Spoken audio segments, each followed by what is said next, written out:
Sa tuwing gustong makipag-date ng palihim sa kanyang kataypan, lahat ay gagamit ng kutsilyo para hatiin ang mga pampatulog sa kalahati. Pagkatapos ay ilagay ito sa bote ng gatas. Pagkatapos ay ipagpatuloy ang pag-inom ng expired na milk powder. Kasama ang mga langgam sa loob, ibuhos sa garapon. Pagkatapos ay ipinakain ito sa kanyang maliit na batang babae na 5 buwan pa lamang. Maghintay hanggang magkabisa ang gamot. Pagkatapos ay komportable siyang makipag-date sa kanyang kasintahan. Ngunit sa oras na ito ay hindi alam ng asawa ang nangyayari. Pagdating ko sa bahay, nakita kong may mga langgam pang gumigapang sa bote ng gatas. Nakumpirma na may mali, kaya agad siyang tumakbo papasok ng kwarto. Tatanungin ko sana ang asawa ko kung ano ang nangyari sa huli. Ngunit nasa kama lamang ang bata na nakoma. Hinawakan ng lalaki ang noo ng sanggol. Nakakakita ng higit pa sa mataas na lagnat, ngunit ang kanyang paghinga ay napakahina pa rin. Hindi nagdalawang isip ang lalaki na yakapin ang sanggol. Mabilis na tumakbo papunta sa ospital. Sa kabutihang palad, ang dosis ng mga table tas sa pagtulog sa gatas ay hindi mataas.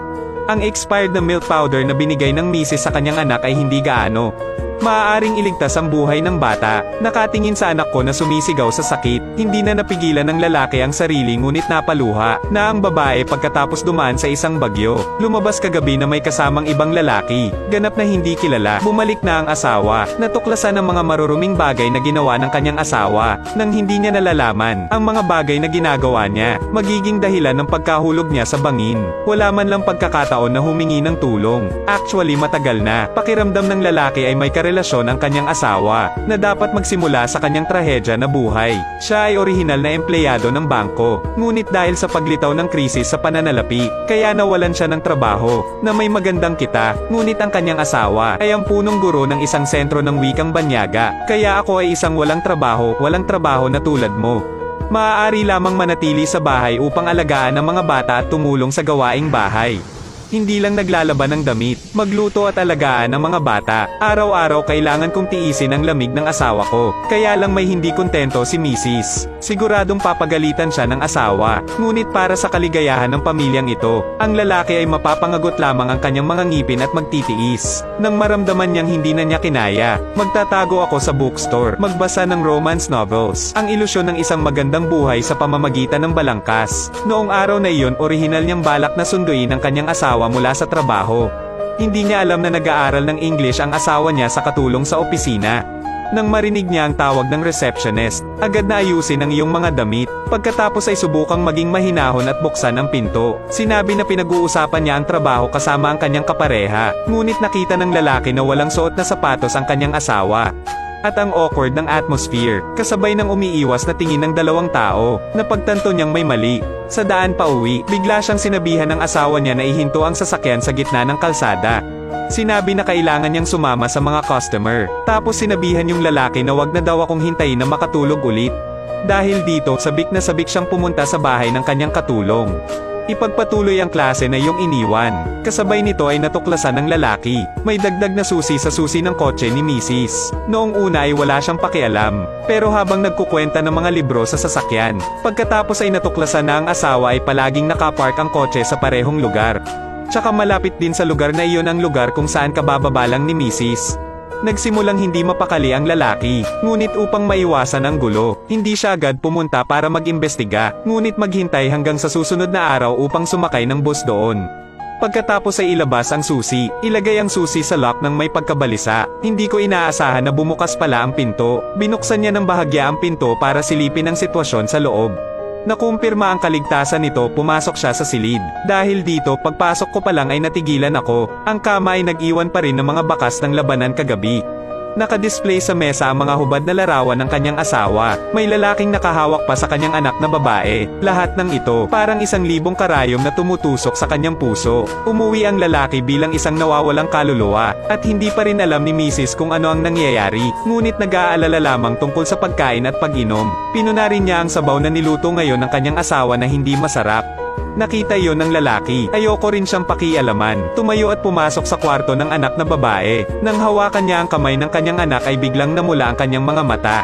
Kahit nagdududa, biological child ko ba talaga ito? Kinabukasan ay muling nagtago ang lalaki sa bookstore. Pero iba ito sa bawat araw. Hindi na ako nagbabasa ng mga romance novel. Sa halip, nakakita siya ng maraming aklat na may kaugnayan sa pagsisiyasat ng kriminal na babasahin. Pati ang may-ari ng bookstore ay nakita ang kanyang ka-abnormalon. Pero tanga pa rin ang tingin sa kanya ng asawa niya. Niloko siya sa pag-iisip na pupunta siya sa isang business trip sa loob ng ilang araw. Talagang nagpaplanong maglakbay kasama ang isang katulong. Malinaw na alam ng lalaki sa kanyang puso. Ngunit hindi ngayon ang oras para ilantad siya. Malunok ko lang ang pait para sa asawa ko. Pero ang hindi niya inaasahan ay, actually, noong hapong iyon ay nakabalik na ang kanyang asawa. Aktibo rin siyang pumupunta sa kusina para tulungan ang kanyang asawa na alagaan ang kanilang anak. I flip over like flipang rice paper. Pinapaikot ang tao na parang pinwheel. At tila naging ibang tao ang asawa. Nagtatalo kasi sila ng assistant niya. Lumalabas ngayong umaga. Nalaman ng asawa, maraming gamit ng mga bata sa bahay ng katulong. Kaya tinanong ko siya kung bakit niya binili ang mga bagay na ito. Ayaw na ngayong sumigaw ng palihim ang katulong. Ngunit nais na nasa tabi niya sa isang malinaw at matuwid na paraan. Galit na galit ang babae pagkarinig nito, bagamat napakasaya niya sa buhay kasama ang kanyang katulong. Pero yun lang. Pagkatapos ay sinabi ang isang imposibleng pangungusap at binuksan ang pinto upang umalis. Pag-uwi niya tapos na siyang maligo. Pagkatapos ay natuklasan kong mayroong isang larawan ng maligayang kaarawan na nakapin sa tabi ng salamin. Sa sandaling tumingin siya, alam niya na ang larawang ito ay kuha sa bahay ng katulong. Ngunit hindi niya dinala ang larawang ito sa bahay. Napakalinaw na natuklasan ang kanyang ginawa. Naramdaman ng babae na inilagay ng kanyang asawa ang larawang ito dito. Gusto lang kitang bigyan ng babala, kaya pagkatapos ng pag-unawa, nagpakita siya ng pag-unawa. Proactive na aminin ang iyong mga pagkakamali sa iyong asawa, at nangakong hindi na siya muling makikipag-ugnayan. Nakaharap sa asawang nagbago ng isip, isang pangungusap lang ang sinabi ng lalaki, kung ikaw ay isang mabuting ina, tiyak na matutuwa ako. Pinili na ngayon ng lalaki na umatras, pero hindi ko inaasahan yun. Sa oras na nakipag-ayos siya sa kanyang asawa, gustong manghiram ng pera para sa negosyo. Isang maikling tawag, sinira ang panandali ang pagkakasundo ng dalawang tao. Pumunta doon ang lalaki para sagutin ang telepono. Napaka-tense ng mukha ni Mrs. Natatakot na may marinig ang kanyang asawa, pero hindi katulong ang tumatawag. Pero yung high school friend nung lalaki, namatay na pala ang kanilang high school teacher kaninang madaling araw. Narinig ang malungkot na balitang ito, hindi na nakalunok ang lalaki. Saka hiningi sa asawa ang susi ng sasakyan. Pumunta agad sa ospital, pero nung hindi pa siya nawala ng matagal, tapos tumawag yung assistant. Saglit na nag-alinlangan ng babae saka sinagot ang telepono. Pero hindi ko inaasahang kukunin lang ng babae ang phone. Nagsambit siya ng matatamis na salita, sabihin kung bakit hindi mo siya kailangan. Kaya nag-drive siya papunta sa bahay niya. Gustong makipagkita sa personal, sabihin ang lahat ng malinaw. Walang ibang paraan para tuluyang mawala sa kanya. Pumayag lang siya magkita sa bar makalipas ang kalahating oras. Dahil kailangan pa niyang patulugin ang kanyang anak, ngunit ang anak na babae ay tila ayaw pumunta sa kanyang ina. Kahit gaano pa siya suyuin ng babae, ngunit hindi man lang inaantok ang dalaga. Nakita kong dumating na ang oras ng appointment. Babaeng walang pasensya. Ang mga pampakalma ay maaari lamang ilabas sa drawer. Ilagay ito sa gatas at ipainom sa iyong anak na babae. Saka mabilis na tumakbo papuntang bar. Orihinal na nais na ganap na putulin sa kanya. Ngunit nahaharap sa maraming iba't ibang emosyon ng katulong. Nakaramdam siya ng kaunting pag-aatubili sa kanyang puso. Ngunit ang babae sa sandaling ito ay hindi makapaniwala. Dahil ang mga labi ng guro ay iniiuwi sa kanyang bayan. Kaya bumalik ang lalaki sa kanyang tahanan. Pagdating niya sa bahay, natuklasan niya ang ginawa ng kanyang asawa. Nang yakapin ng lalaki ang kanyang anak na babae pabalik mula sa ospital. Tapos di sinasadyang may nakita akong dalawang lasing. Naghahalikan sa pinto. Hindi agad sila inilantad ng lalaki. Ngunit tahimik na nagtago sa isang sulok. Kapag nakita mong gustong umalis ng assistant mo, niyakap ng lalaki ang kanyang anak at nagtago sa hagdan. Hanggang sa narinig kong binuksan ng katulong ang elevator. Naglakas loob na lang akong bumaba ng hagdan. Pagbukas niya ng pinto, tapos nakakita ng eksenang hindi dapat nakita. Nasa kalagitnaan na pala ang katulong at saka bumalik. Taong heartbroken. Makaalis lang ng tahimik. Ngunit sa sandaling ito, nakakabaliw din ang desisyon niya. Paghihiganti ito sa mag-asawang asong lalaki at babae. Kinabukasan ay nagdahilan ang lalaki. Pumunta sa libing ng guro. Pagkatapos ay hiniling sa kanyang kaibigan na ihatid siya sa istasyon ng tren. Pero bago umalis ang tren ay bumaba na siya. Mabilis na pumunta sa bahay ng katulong. Gamitin ang inihandang susi upang buksan ang pinto. Pagkatapos ay isinuot ng lalaki ang kanyang guwantes. Kunin ang isang hibla ng buhok mula sa kama, at nakakita ng isa pang kutsilyo mula sa drawer. Maghintay hanggang sa gabi kung kailan umuwi ang asawa. Habang tinatanggal ang makeup, pagkatapos ay nakita niya ang isa pang hubad na larawan ng kanyang sarili. Ang larawang ito ay ang kahapon lang kuha. Naisip niya, sinadya ito ng katulong para maghiwalay silang mag-asawa, kaya gusto niyang tumawag para tanungin ang kanyang katulong. Sinong mag-aakala na tumawag lang siya sa kanyang assistant, tapos biglang nawalan ng kuryente. Sa mismong sandali ay nagdududa ang babae, tapos lumabas yung lalaki sa dilim. Hinawakan niya ang leeg niya at pinahiga siya sa kama. Sumunod naman ay kinuha niya ang phone sabay tawag sa assistant niya.